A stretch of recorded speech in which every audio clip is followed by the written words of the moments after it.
melewati benchmark yang telah kita setkan lah untuk episod pertama ni. But of course kita ada rehearsal, so ada kumpulan yang sebenarnya okey masa rehearsal tapi dia tak perform masa live. Ada kumpulan yang tak berapa menonjol masa sesi content check dan rehearsal, tapi tiba-tiba menonjol di live show ni kan. Jadi saya rasa but this is normal, this is how the game is lah.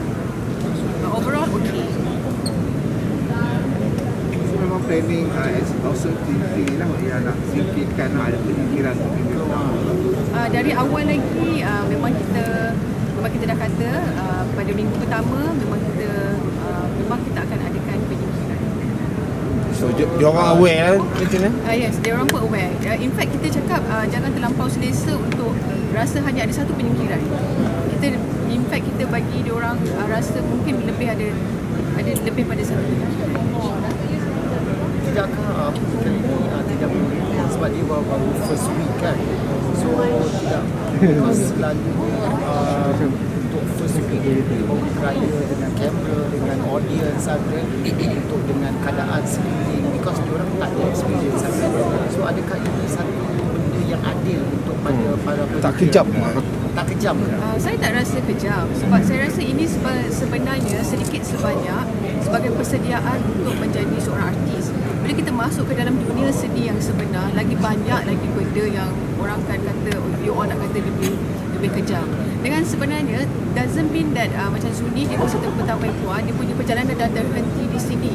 Banyak lagi artis-artis di luar sana yang bila diorang masuk pertandingan, sebenarnya diorang tak dapat nombor 1 ke nombor 3, tapi masih lagi mempunyai rezeki untuk jadi sebagai seorang anak seni. Saya rasa Abang Superpack is one of the example. In fact, sekarang Abang Superpack is a legend. So, doesn't mean tak benar. In fact, you pertama keluar tu doesn't mean your rezeki terhenti di sini. Jadi saya rasa penyingkiran ini sedikit sebanyak, seulang lagi dia sebagai persediaan untuk menjadi seorang anak seni. Macam juri pula pandangan bila ada penyingkiran pada minggu pertama. Sebab kita dah biasa kan tengok apa-apa populariti pertama tu adalah peluang untuk dia orang warm up. So bila tersingkir di minggu pertama, saya rasa sebenarnya proses ni ialah dalam 10 minggu ni, of course kita ada quantity of peserta, kita ada 14 and kita nak fine tune tu sebenarnya itu proses lah. Pada saya itu proses dia, and there's always the first time for everything. Itu memang proses. Macam saya cakap, tak ada siapa yang kalah, tersingkir tu tak seperti yang kalah. Dan saya rasa macam ini adalah untuk mereka-mereka yang next juga, yang mungkin akan, ini dah start diorang belajar je. Diorang akan postmortem, and then kenapa macam tadi Datuk cakap, kenapa bila time diorang rehearse, lepas tu bila live tu dia boleh jadi the other way around. Itu biasa saya tu. Sama, kita sendiri pun akan juga kadang-kadang berlaku benda macam tu. So kalau kita nak cakap adil atau tak adil, kejam atau tak, macam saya cakap lah, rezeki tu tetap rezeki kita walaupun terletak antara dua gunung. It's just nak tunggukan the right opportunity at the right time. Tapi penyingkiran malam ini adalah disebabkan kenapa? Memang kurang menyerlah adakah markahnya jauh berbeza dengan peserta-peserta lain atau macam mana? Macam mana ke? Sedang kerja bang Sebab dua orang asyik kopi saya punya markah. Ada, sebenarnya ada dua situasi throughout the whole show. Ada dua situasi. Yang pertamanya ialah situasi penyingkiran tadi yang kita rasa sangat boleh sehingga terkeluar perkataan kejam ke terfikir benda tu, sebab kita pun dah dididik dan dimanja-manjakan oleh banyak pertandingan reality TV bahawa first week tidak ada penyingkiran. So itu sebenarnya tak betul. Dalam pertandingan, right from the first week dah ada penyingkiran. Selalunya diorang katakan itu kejutan, maka tak ada penyingkiran. Tapi sepatutnya kena ada penyingkiran. So apa yang berlaku sekarang ni adalah benda yang sepatutnya. Dan kita kata minggu pertama kerana minggu pertama keluar TV, tapi dalam proses dia nak masuk tu dia dah berminggu-minggu bersama untuk persediaan bagi minggu ni. So tidak ada istilah kejam. Ini semua masalah istilah je. Yang kedua, macam Nizam jentik-jentik cakap, adakah ini salah juri? Dia tak boleh cakap macam itu. Dia tak boleh suggest benda tu. Sebab adakah menyingkirkan orang itu salah juri? No, kita bukan bagi mark kita nak singkir ini, tak. kita bagi mark. So mark tu ada kira-kira. So kira-kira itu yang terendah, dan terendah itu tersingkir lah. Apa yang salah jurinya. Jadi soalan itu sepatutnya tidak ada, tapi ialah mungkin secara seluruh ataupun gurau yang berlaku tadi. So kalau katakan tadi rak permarkahan secara keseluruhan saya tak tahu, sebab saya tak tengok markah Aida, saya tak tengok markah Abang Apek. Yang saya tahu markah saya, kalau Zuni tadi tu memang antara yang paling rendah. Bukan dia seorang sebenarnya, memang antara yang paling rendah. So mungkin campur-campur dia jadi yang terendah. Tapi sebagai orang yang pengalaman, apa faktor-faktor yang menyebabkan dia antara terendah? Antara yang terendah tu, satunya kita kadang-kadang melalui orang kata sekilas ikan di air, ataupun orang kata hanya jauh hari mengenal manikam, benda ni wujud, situasi ni wujud. So melalui macam awak cakap tadi, melalui pengalaman kami itu semua, kita bukan saja menengok konten tak jadi tu banyak. Tadi tu banyak idea tapi tak menjadi, banyak idea tapi tak well executed. So bila tidak well executed, ada lagi satu nilai, iaitu talented, bakat. Sama ada boleh diasah ataupun tidak boleh diasah, ataupun ambil masa terlalu lama dia ni kalau nak diasah potensi dia. So itu yang lebih bawah lagi. So maka ni dia dah sama dengan orang rendah, ni pun dia sama dengan orang rendah, tapi yang ini dia lagi rendah. Mungkin kerana talent, bakat tu ini susah ni nak diangkat lagi. Ini susah lagi, ataupun banding dengan yang lain ni paling susah. Maknanya itu sebab dia jadi antara yang terendah. Tapi dia tidak jatuh di bawah kekejaman ataupun penghinaan. Ianya adalah the rules of program. Rata-rata keseluruhan kalau saya tengok performance as a first timer untuk beginners, saya rasa kalau saya tengok balik saya punya first performance pun, saya segan kot tengok performance saya. So itu yang saya betul adore diorang, the effort, creativity, and then semua team kan, dengan Sifu diorang, dengan the production itself. Saya nampak benda tu dia dah actually kita dah angkatkan lagi another level komedi. Cuma kita kena bagi satu lagi higher expectation lah, untuk diorang cabar diri diorang je. Benda ni diorang dah mudah. Macam time saya dulu, saya tak ada peluang yang ada reference internet, Sifu tak pandai-pandai kau lah. So saya rasa diorang antara mereka yang beruntung, and diorang grab peluang. Macam Adik lah menjadi pulang pertama kan, menjadi juri lawak. So apa yang Adik nampak hari ni? Tengok.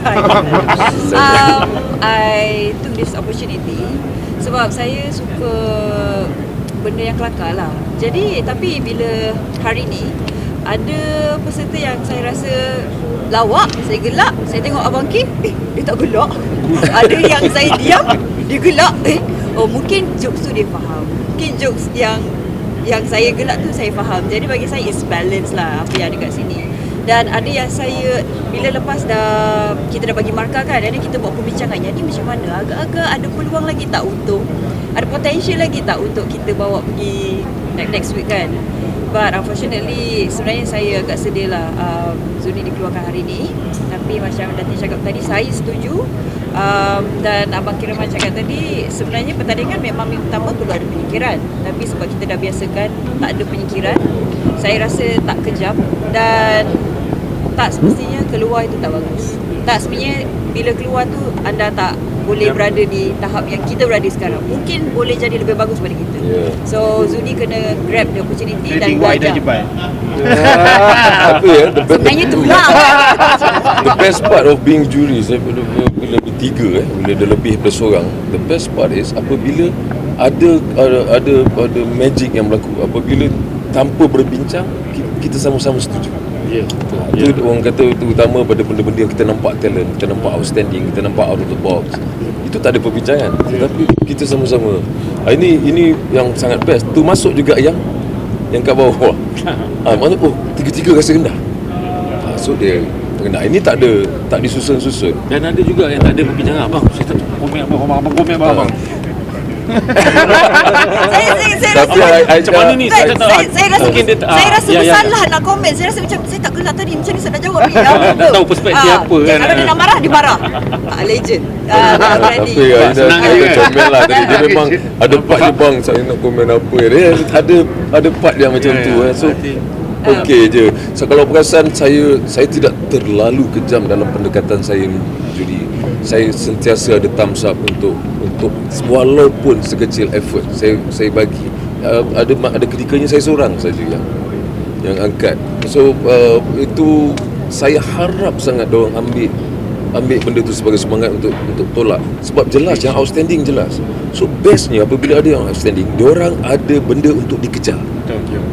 Itu yang paling best. So take it positively, kejar apa yang patut, letak diri korang dekat situ. Dan ini soal manusia, soal ilham.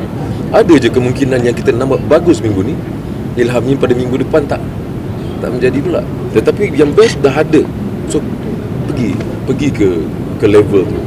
Level yang saya boleh add menghibur. on sikit, saya setuju dengan apa yang Abang Hir cakap, sebab saya rasa permainan thumbs up tu tadi, kalau kita tengok hanya beberapa kumpulan saja mendapat 3 thumbs up. Jadi maksudnya kita dah setkan benchmark di minggu pertama ni, hanya kumpulan yang betul-betul perform bagus sahaja yang akan mendapat 3 thumbs up.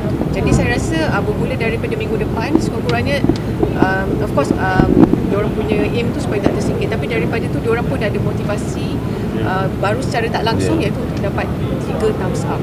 Sebab bila saya rasa bila dapat 3 thumbs up tu, dia semangat tu lain. So diorang boleh minggu pertama ni kita dah nampak loud and clear yang dapat 3 thumbs up tu memang betul-betul yang bagus. Maknanya ada yang kena bersifat Firdaus, ada yang kena bersifat Fir'aun. Soalan tu je, kalau melihat secara keseluruhan untuk stage presence, mungkin apa poin-poin yang menonjol yang korang jot down untuk penambahbaikan dalam kalangan peserta? Mungkin dia punya eye contact ke, dia punya baju, wardrobe, blocking apa semua, ada tak? Mostly the timing and then the punchline, Pacing dan execution dia ada energy, tetapi ada yang tak kawal energy. Rata-rata ada Ada tau yang kurang energy tetapi tak pandai pula nak angkat dekat mana energy yang patut digunakan, yang menjadikan beberapa idea diorang, beberapa punchline diorang tu secara idea saja, tapi tak menjadi. Banyak idea diorang okey, idea dekat kedai gunting pun okey, idea dekat kedai ceti pun okey. There's not so much different pun, tak banyak. Tapi kenapa yang ini jadi, yang ini tadi? So situasi dia sama. So because of the timing, dan yang last kali ialah on the acting level ni kita boleh nampak lah yang mana boleh act dengan baik. Ini anda sendiri pun akan oh yes, because acting level tu kita tahu ini dia belum biasa mungkin, ataupun dia tak ada talent. Bila tak ada talent ni, yang problemnya kita tak ada apa nak asah, itu saja. Bila ada talent, automatik kita ada benda yang kita nak asah. So the kind of thing lah, kadang-kadang benda tu ada dalam penilaian kita tak banyak sikit. So suara, kejelasan, timing betul benda tu punch, tapi kenapa dia tak jadi kan? Kita faham dia idea tapi tak tergelak pula. So bagi saya percaya itu timing dan pengalaman serta energy yang dia letakkan untuk satu-satu pada struktur penceritaan dia. Okay, untuk para juri, dalam menilai peserta solo dengan berkumpulan ni ada tak perbezaan? Ada sangat, macam mana tu? sangat ketara lah. Sebab kalau berkumpulan ni kita lebih melihat daripada struktur blending diorang lah. Blending tu saya melihat daripada segi dia punya keserasian satu, and then dari segi kontra, saya sangat concern about kontra tu maksudnya bila ada suara yang tinggi dia kena ada suara yang rendah, ada suara yang keras, harmoni lah. Yes, you know, dia harmony. But solo ni saya melihatkan lebih daripada level of confidence dia dengan cara dia execute dia punya idea. Because pada saya lantang tak seperti bising tak seperti tak bunyi. So memang ada perbezaan, dan saya sorry to say untuk performance solo ni dia ada advantage untuk makan lebih. Dan dia ada juga disadvantage tu juga. So dia quite risky kat situ. Okay Abang, last untuk semua juri untuk minggu pertama ini kan, nampak tak calon juara je? Oh, saya terus terang saya cakap tak nampak. Belum lagi. Belum lagi sebab, dan kalau awak rasa awak nampak pun mungkin saja awak tertipu sebab ini first week. So Sebab orang buta pun kadang lebih celik daripada yang Kalau celik. untuk minggu pertama lah, ada tak? Kalau juara untuk minggu pertama, Ha. oh siapa tu lah saya pilih. Saya pilih saya pilih Kedai Gunting. Second saya ambil yang silent comedy. yang buat komedi tu, itu best lah. Dia- Itu idea. Out of the box. Yang tadi tu, yang the more on the, yang kenapa yang juara yang minggu tadi Gunting tu, kerana dia membuat lawak seperti orang lain buat juga. Dia membuat lawak seperti kumpulan-kumpulan lain, tetapi dia punya outstanding. Kenapa? Itu bagi saya dia juara. Yang tadi tu dia rare gila. Yang Hare tadi. atau Hurel. Hurel tadi tu dia rare. Dan dia boleh lagi perform lebih baik sebenarnya. So that's why dua ni bagi saya outstanding. Untuk solo lah. Untuk solo yang saya nampak technically ni peribadi saya tak tahu, saya tak boleh nak mewakili, tapi untuk solo yang saya nampak secara teknikal, bukan secara natural lah, ini bahaya ni. Secara teknikal tu saya boleh nampak Azhar. Saya boleh nampak dia sebab dia ibaratnya seperti well rehearsed. Technical tau. Dia cerita dia tu dia susun. Tapi sama ada dia naturally comedian ataupun stand up comedian, saya tak pasti. Tapi dia punya praktis saya rasa gempar. Dia praktis sehingga kita menampakkan seperti dia biasa nak buat ni. Kan? Dia biasa nak dia susun Untuk beginner kan. structure dia tu. So adakah betul dia biasa atau betul angkong aja macam mana dia ngam-ngam Nasib dia baik. minggu ni kena. Tapi technically saya lebih suka apabila saya tengok. Saya lebih suka apabila saya nampak benda tu datang genuinely daripada dia, instead of kerana dia rehearse banyak. Itu yang More natural. more natural. Kepada Kamalan tadi dia ada menyentuh pasal keluarga isteri kan. Yang mana? Kan money. Kamalan tadi Kan money, pasal mak dia. So apa pendapat sebagai juri, dia menjadi sebagai satu opini dan juga sebagai satu penceritaan yang Menjual kisah.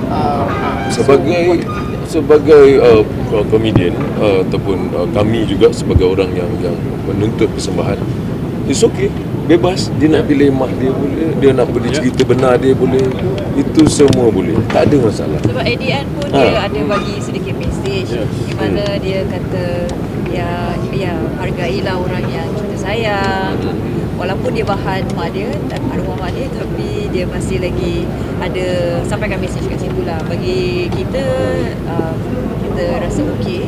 Dan dari segi orang cakap penyampaian tu adalah here and there kita rasa macam ini boleh touch up lah, maybe kena lebih banyak practice sikit abang. Idea ada, kita suka idea. Kalau saya boleh sambung sikit, maknanya saya balik pada idea ni, bebas. Orang ni bebas. Saya puji Namin dalam Raja Lawak ni, di Awesome Raja Lawak. Saya nampak sangat bahawa diorang bebas memilih cerita dan seperti tak ada kengkangan.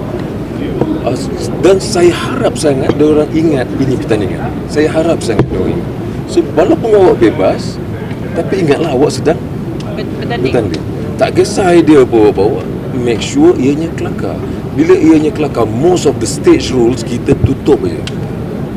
Kata tak seimbang ke, tak balance the stage, tak guna ruang ke apa, semua tutup. Because kena komedi. Jadi that's why sangat penting dia ingat ini pertandingan komedi. Lawak saja super, lawak dan rare lagi super. So kat level mana kau yang nak kejar? Even thumbs up thumbs up macam satu, thumbs up dengan Level angkat. kalau when you talking about art, ini yang art yang kecil-kecil ni, ada semua okay, dia bagi tu asal teknikal, tapi yang kita bagi memang dia deserve, kita akan angkat silap-silap kita. Angkat dua. Ini yang membezakan sebenarnya. Kalau dia orang cakna, kalau dia orang peka, that's the art of it. Maknanya tapi dia angkat aku tadi dia. So be sensitive. budak-budak ni harus sensitif. Ada banyak perbezaan. So tak salah lah kalau dia menggunakan apa saja isu sebenarnya, as long as dia inspire ada benda yang macam tu. Because macam saya sendiri pun, as one person I cannot change the world, but I can change the world of one person. So it matters lah. Dia bonus kalau dia ada that inspirasi dan ada motivasi, tapi lepas tu at the same time dia comedy. Dia menunaikan tuntutan dia, apa yang dia patut buat ke atas. Sama juga yang nak bermoral, okey. Welcoming, bagus. Moral ni maknanya ada benda baik kita nak sampaikan. Kena kelakar lah. Betul. Kalau tidak tak guna nama pun Raja Lawak kan. So saya harap sangat diorang ingat dan ambil opportunity habis-habisan ambil opportunity ni to really perform, untuk tunjukkan pada masyarakat yang aku mampu hiburkan korang semua. Dan bila dia mampu hiburkan semua, ada rezeki dia lagi. Ada rezeki dia. Bukan di sini, di luar pun orang akan panggil dia buat job lah macam-macam. Itu sangat penting. Ini ruang ni, gila masuk TV. Berapa ramai orang nak masuk TV? Nak masuk TV. Nak orang tengok kita. Dah dapat tu, perform lah cukup-cukup. Cerminkan balik diri. Dah perform tu, cerminkan balik tu. Kelakar tak kita? Panggil kawan-kawan, tengok.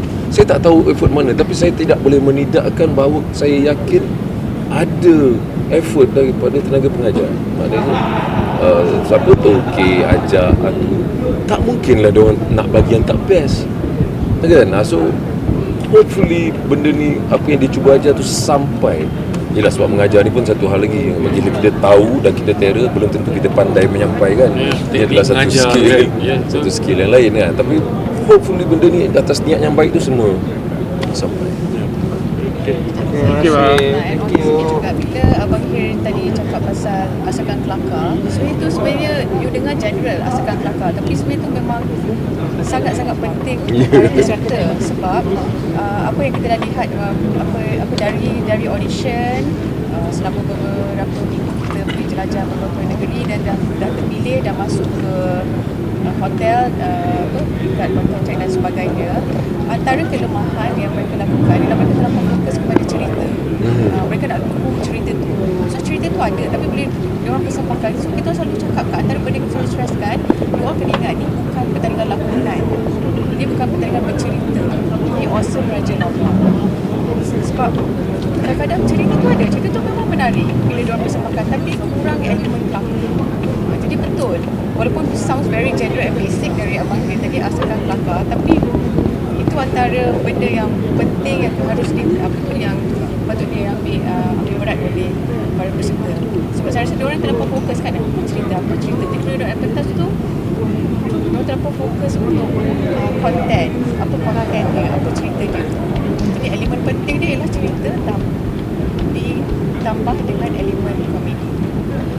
Tapi habis saja show, dah habis belum? Dah.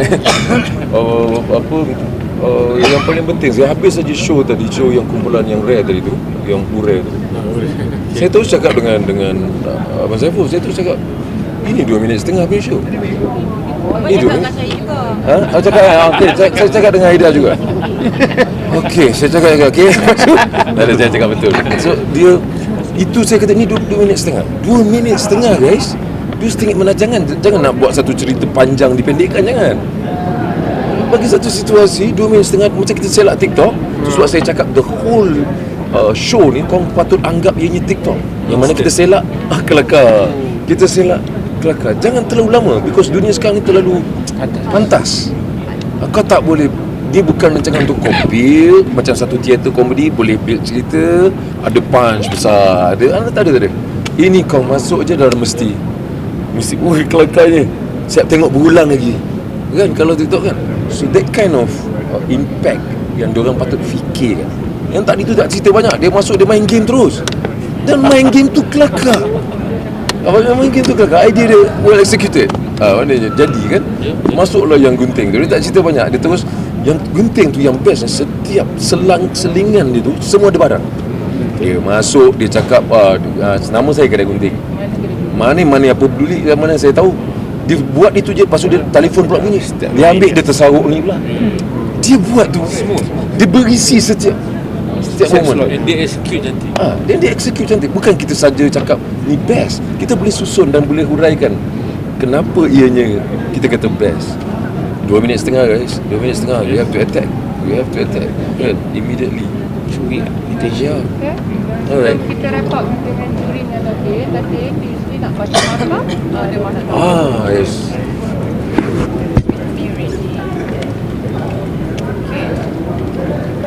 Ini markah untuk kumpulan untuk minggu pertama di tempat yang pertama kita ada kumpulan yang melakukan silent comedy tadi sesah dengan 83%. Kedua soda bubble. Ini semua apa antara yang di-highlightkan soda 81%. Ketiga Azhar, mention juga tadi 74%. Keempat mabuk 73%. Kelima kan mani 64%. Keenam kacau 63%. Tempat ketujuh beduk 58%. Tempat ke-8 pelan 57%. Ke-9 sedara 54%. Tempat ke-10 Hanif 52%. Tempat ke-11 Semat 50%. Ke-12 CF 44%. Tempat ke-13 Manja 40% dan 14 Sunni 38%. Apa Zuni? 38. Beza 2% dengan Manja. Berapa? Manja 40. Manja 40. Dia Manja 38. 40, Sunni 38. Manja yang last je. Yang saya tak nak jawab. Yeah. Manja yang buat abang dia meninggal. Dia super salah betul nak jawab. Okay.